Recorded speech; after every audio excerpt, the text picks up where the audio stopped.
This is the X5.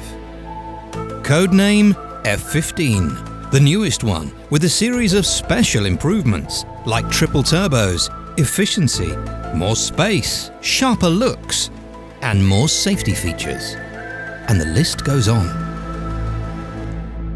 The new BMW X5 is quieter too, they say by about 3 dB. It also has the option of 7 seats now for the first time. There's a small engine one with a staggering 231 brake horsepower. The reverse camera has been upgraded to its HD quality. The keyless entry works super fast. And even the SE seats are really soft and comfortable. All right, blimey, Steve the salesman, calm down. You didn't mention the back seats. You didn't like it in there. You said the back was like sitting in a Daewoo.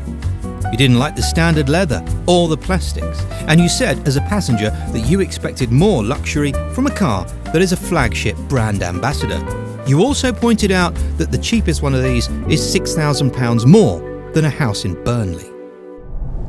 But in the driving seat, it's a different story because this car is so comfortable. You feel high up. The steering is extremely light. It's incredibly easy to drive. Plus, you can see for 300 miles. There's technology everywhere in front of you. And you feel like a pilot.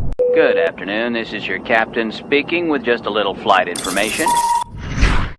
For the first time in years, actually, the SE looks as good, if not better, than the M Sport, and it's really comfortable. Round town and on the motorway, the SE version is frankly quite brilliant. But on an A road with lots of undulations, I'm not so sure.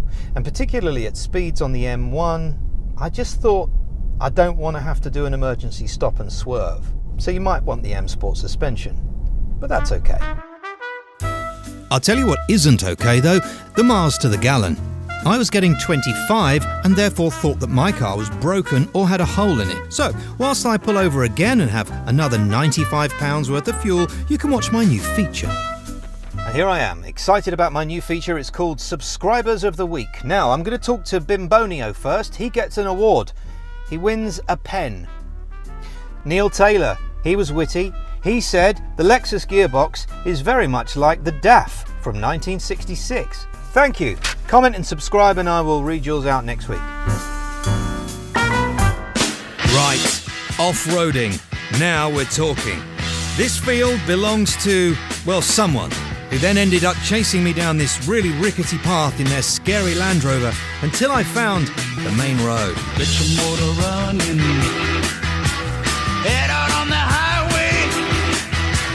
Looking for adventure. And whatever comes out.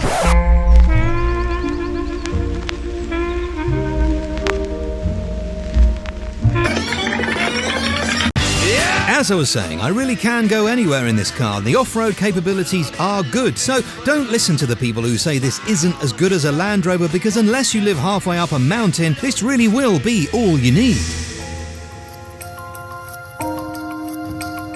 And I suppose it's also worth considering that although the SUV space is very crowded, it's a comforting thought that the X5 was the car that paved the way for everybody else. Because with the exception of Land Rover and some cars they used during the war, this really was a real game changer. And nearly 20 years on, it's only just today meeting some stiff competition. And competition is a good thing for both BMW and for us. Because BMW don't like coming second.